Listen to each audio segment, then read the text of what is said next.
Yeah. Hi, it is nice to meet you too.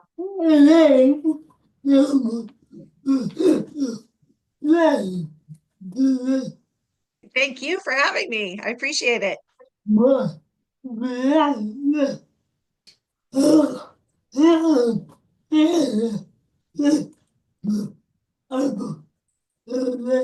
Okay. I am a veteran special education teacher. I have worked with the special needs populations for years. I am currently working with the blind and visually impaired populations. I help them with life skills, especially crossing the street and traveling safely. But I've worked with children of all ages for many years, and I'm learning disabled myself.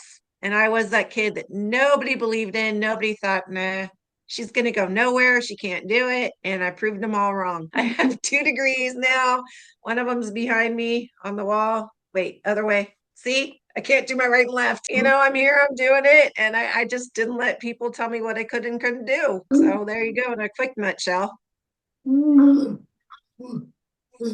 Thank you. Yeah, it's been a challenge, but I didn't let it define me. Oh,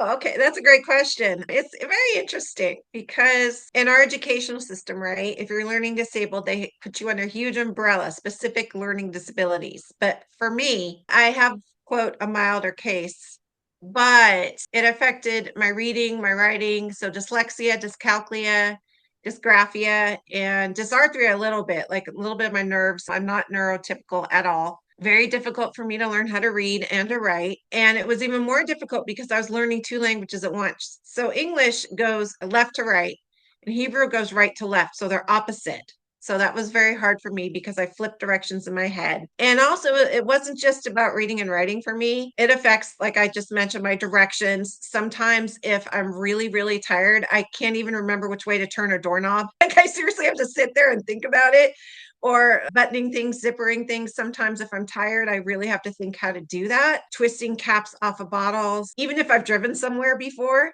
I have to have the directions written down because I'll forget, or like my brain, I'll flip it and then I will have an anxiety attack and I won't remember which way to go. So a lot of times if I don't know where I'm going, I have to look it up on the computer first. Sometimes I'll even pre-drive it. So on the day when I have to drive somewhere and I don't know where I'm going, I don't get an anxiety attack because once that hits, I'm done. Like I literally have to pull over the car. I can't go anywhere. Like I'm like too frazzled. I can't do anything. It's one of those things when someone is learning disabled, if they're labeled as that in the school system, because I don't like how school systems do that, but you need to in order to get help. It affects way more than just reading and writing, arithmetic, all of that. It really affects your whole person, your whole personality. It affects your social skills as well. I was always really socially awkward. I was extremely shy. I'm that kid who liked to hang out at home and watch Star Wars with my brother. I didn't want to go out and make new friends. Making friends was always hard. Literally every aspect of my life, it's affected.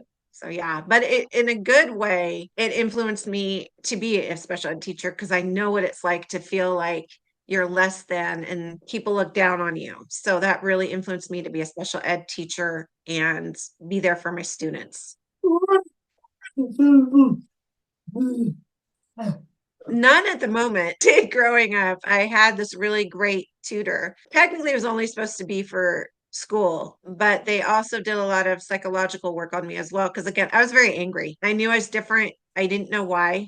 Because I'm, quote, higher functioning. So people thought, all right, she, quote, looks normal, whatever that means. She can't have any problems in school, blah, blah, blah, blah. Well, bull, quite a bit. And I was really angry because I didn't know why. And it wasn't explained to me very well. And so my tutors also helped me just accept who I am. And it's okay to be differently abled and to learn in a different way than someone else might. So that was my support system back then. I mean, now I have family and friends, yes, but it's not the same in terms of my neurodivergent and things of that nature, but I still have them. So.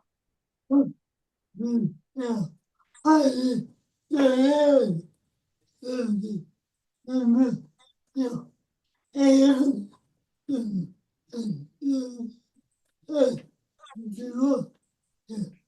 yeah,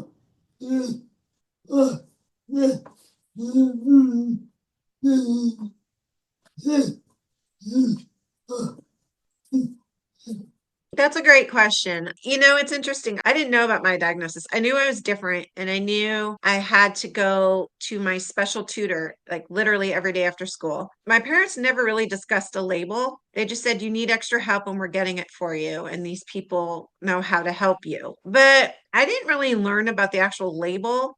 Gosh, until I was like 8 or 9 years old, I think, somewhere around third or fourth grade within that time frame. I went to a private school, so I didn't have the typical like IEP where you had all of these extra things for you. My parents are a Canadian American now, but back then just Canadian. And in Canada, you got a better education in the private school. So my mom just enrolled me in a private school and then paid for tutoring separately. She didn't understand the system here where people get a free and appropriate public education and you can get help here. I did that privately, but socially, again, I was such the awkward kid. Oh my God, I had the worst self esteem ever. I even had one school teacher. I used to model as a child. And this is not my opinion of me at all. But the teacher said, well, it's a good thing Leanne's really pretty because that's all she's going to be. Yeah, isn't that horrible? Yeah. And so my mom's like, I guess again, lady. She's like, I have a redheaded mother, so there you go, or she was. But I had the worst self-esteem ever, and I had a really hard time making friends. And when I made friends, I would sabotage those friendships because I'd be like, "Well, why does this person want to be friends with me? I have this, that, and the other wrong with me. Why don't they want to be friends with someone else?" I didn't have a lot of friends growing up. It was mostly my family, and it's taken me a long time to get over that and a lot of therapy, somewhat. So. Yes, I watched a lot of TV. Quite a bit. Yeah, we didn't have a lot of pets or anything growing up, so it was just my family and me. yeah, yeah, yeah, yeah. Oh, now? Great. Very kindly, with a lot of compassion. I'm very specialized in what I do. I work with the visually impaired population now. That's my specialty, and it is highly specialized. So now my colleagues are very kind, very respectful. It's totally different than when I grew up. It's pretty cool, actually. I like it. Good people. And my profession, gosh, the nicest, kindest people ever. And I work with a really nice, genuine, amazing group of people. I couldn't be more blessed in my life. They're wonderful. A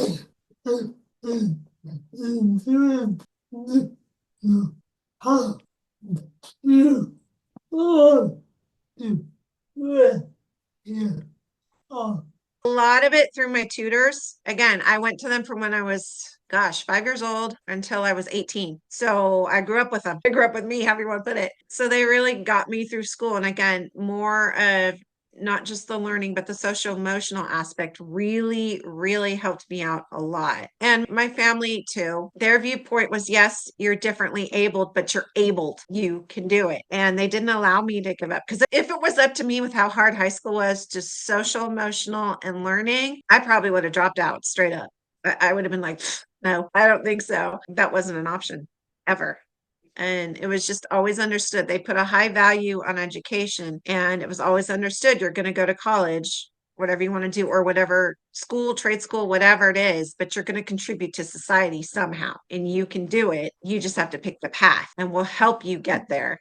But you're gonna get there. And that it was never an option that I was gonna fail. So between my tutors and my family, that's how I got where I am. And me too. My tutors helping me realize that I'm differently abled, but I'm able. I can do it. That's what got me to where I was because it ignited the fire within me. I know what I've been through. I have been through hell, and I don't care if I'm, quote, mildly, whatever. It was hard. And I didn't want anyone else to have to go through it.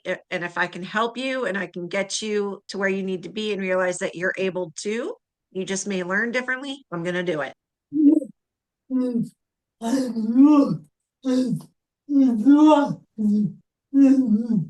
Yeah.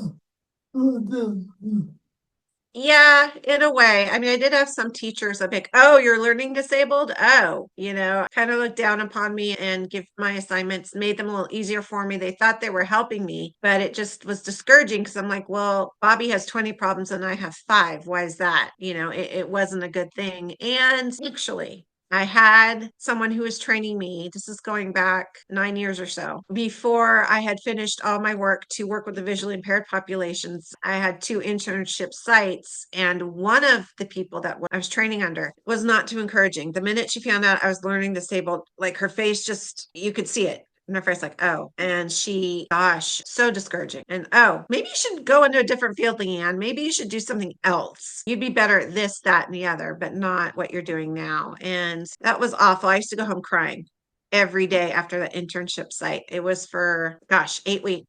And I literally went home crying every day. I'm like, oh my God, just please get me through this. I would mark off the days on the calendar until I was done. It was not a good thing at all. It made me wonder if I was doing the right thing in terms of my profession. And it made me question me and my abilities and who I am. It was really, really awful. One of the worst experiences of my life, but it was also a learning moment for me. So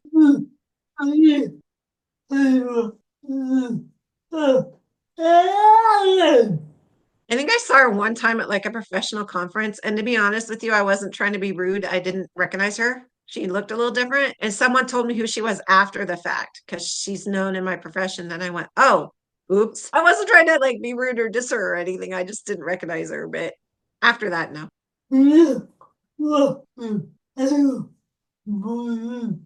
Yes, I was first through fourth grade in my elementary school. A young girl pretended to be my friend and really questioned my family about why I learned differently. And the minute she understood how my brain was wired differently to her ability, I mean, young kid, she made it a point of getting all the other kids to rally against me and make me feel uncomfortable and would purposely write things backwards and just got like the whole grade against me for a couple of years. It was really, really hard. I don't know how I made it through. Honestly, it was damn hard. Somehow I did it. But yeah, it wasn't easy.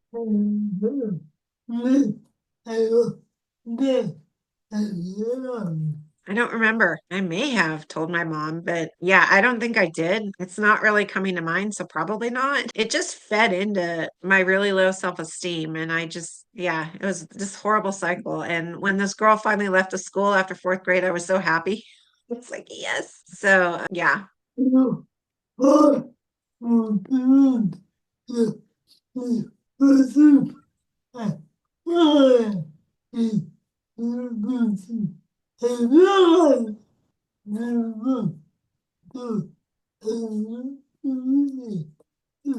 Because of everything I'd been through.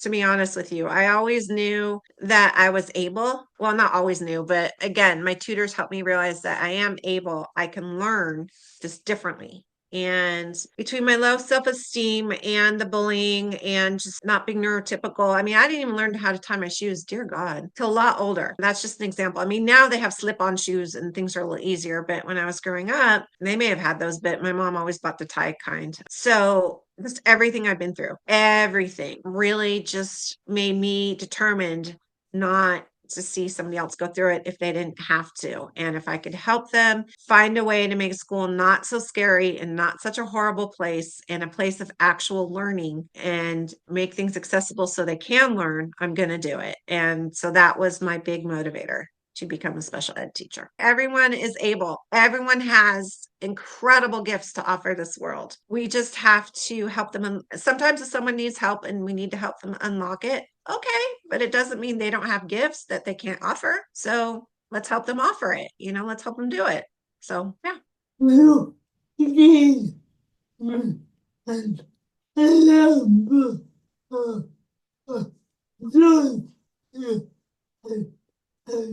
Oh, okay. There are quite a few. It just depends which way you want to go with this. So I've helped social emotional as well with children. I've had children with really low self-esteem that have been bullied online, where I have had to tell them, all right, you're going to go You're going to close down certain accounts and not go online anymore. I helped that way. I've helped with cooking classes, life skills, go shopping, making a shopping list to go to the supermarket, how to budget your money, understanding how to budget money, making recipes. We've done that, cooking, cleaning.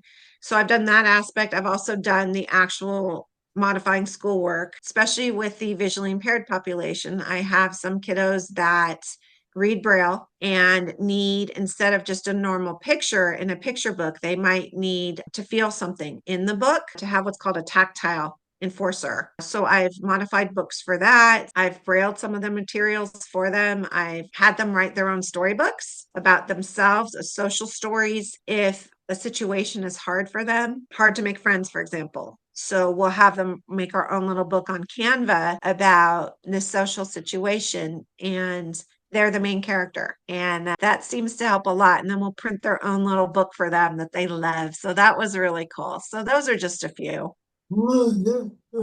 Thank you. Yeah, as you can tell, I'm smiling. I enjoy it. It's a lot. It's great. It's really cool to see them just light up like, cool, I can learn. This is how I learn. Awesome. And then they just go at it. It's really cool.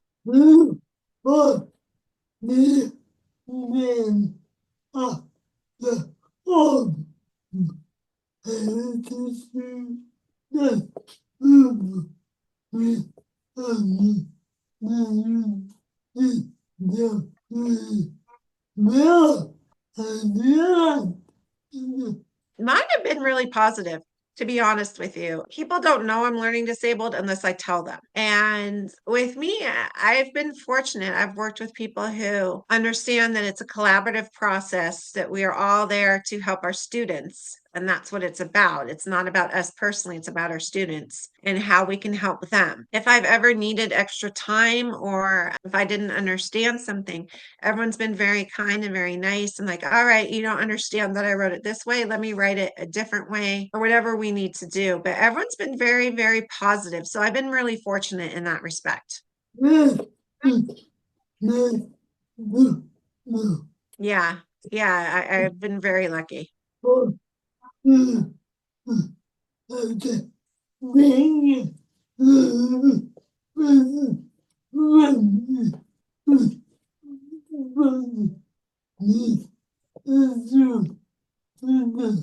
That's a really good question. Thank you. There's a lot of challenges. There are, from making sure everyone gets all the equipment they need, right? If someone needs Braille, making sure, for example, they can get their books in Braille. And that's just a quick example. Or someone, let's say, is on a respirator, or gosh, someone needs extra time because they might have cerebral palsy and they can't walk very well from campus. Is there a way to maybe get them on? Some schools have like golf carts that the maintenance will drive them around into classes if it's a huge campus. If someone has a guide dog, making sure the school understands a guide dog is allowed on campus. Those are just a few examples. So just the public understanding that, again, whatever accommodations they might need, it's necessary. For the families, it's very challenging because people judge. And if these families, let's say, go to Target, for example, a store, and the child, maybe there's sensory overload and they're having a breakdown. And so the kid will cry and scream, and the public only sees that part, and they get very judgmental and they get very mean to the parent. Oh, you need to discipline your child, blah, blah, blah, blah. Don't judge. You don't know until you walk in their shoes. So there are a lot of challenges, but the big one is don't judge these parents until you've walked in their shoes. You don't know their daily life. You don't know their struggles. You don't know what they've been through. It is just hard to get up for these parents every day, put their best foot forward and do the best they can for these kids. Any aspect of their life is not easy. Helping these kids get dressed in the morning, get ready for school, brushing their teeth. Some kids don't want to brush their teeth. I mean, every aspect of their life is a challenge, to be honest with you. So the best thing I tell people is don't judge, be kind, and offer help if they want it. That's my suggestion. Thank you.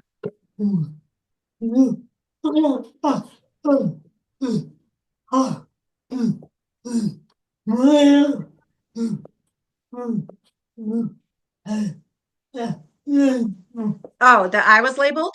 Yeah. How did I feel? Not good. Okay. So in education, you need to have these labels to get help and get the equipment and get things you need on the one hand. Unfortunately, on the other, myself included, I never liked it because a lot of teachers will just see the label and won't see the person. They're like, oh, Leanne's learning disabled. Okay. And so they just see that learning disabled label and don't see Leanne as like, oh, this person whose favorite color is red, who loves Star Wars. Like they don't really see the whole person. They learn by listening really well, things like that. So no, I never liked it and I don't like it for anyone. I think it's horrible, but unfortunately right now the way the system is, you need the labels. I wish there was a better way.